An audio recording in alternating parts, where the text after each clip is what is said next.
With complex numbers, you remember we have the real part and the imaginary part, a plus bi.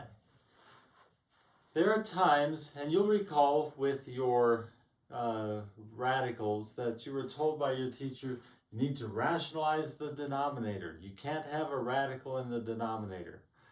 Well, I still think I could argue successfully as to why that may or may not be true, or why it's not necessarily true.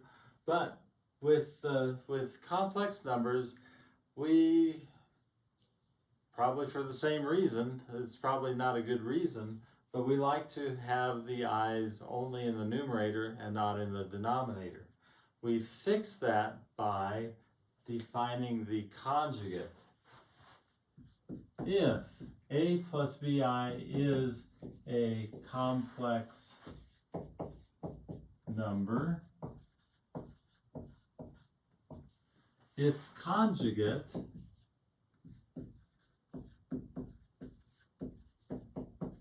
is a minus bi. And we have a great reason for that. If we multiply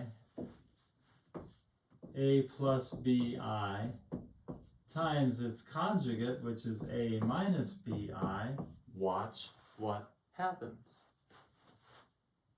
A squared, no big deal. A times bi, a bi. But when we do this guy, we have a minus now. This becomes a minus a bi. And then when I do the last, I get minus b squared I.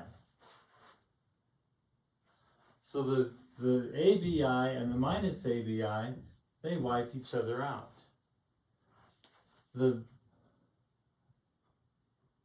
b squared I squared. Sorry about that.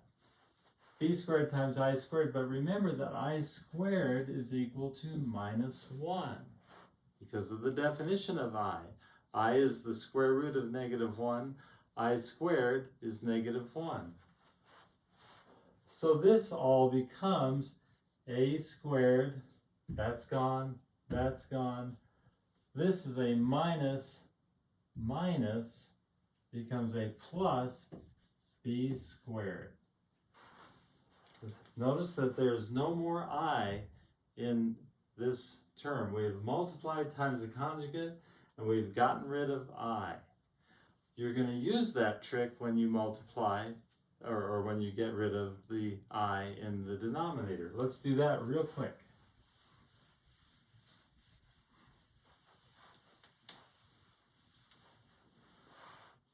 Let's suppose I have 1 over 2 minus 3i. No problem. This is a complex number, but it has the real and the imaginary part in the denominator. That, by the way, is probably a good reason for wanting to do this, because we can't talk about the real part and the imaginary part when they're in the denominator. We can't. You'll see. I'm going to fix this problem by multiplying the denominator by the conjugate, which is 2 plus 3i. Now, remember this.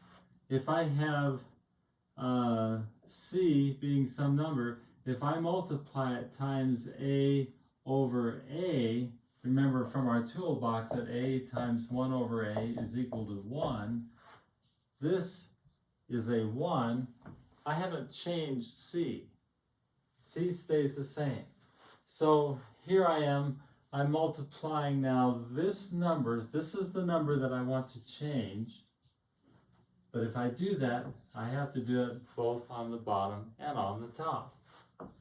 2 plus 3i. My toolbox says as long as I can multiply top and bottom the same, I'm multiplying by a big fat 1, which is not going to change this expression. So I do that. On the top, 1 times 2 plus 3i is 2 plus 3i. On the bottom, I'm going to get 4 minus 6i plus 6i. They wipe out. They're gone. And then minus 9i squared. Let's just write that. Minus 9i squared. But I know that I squared is minus 1. So this becomes 2 plus 3i divided by 4 plus 9,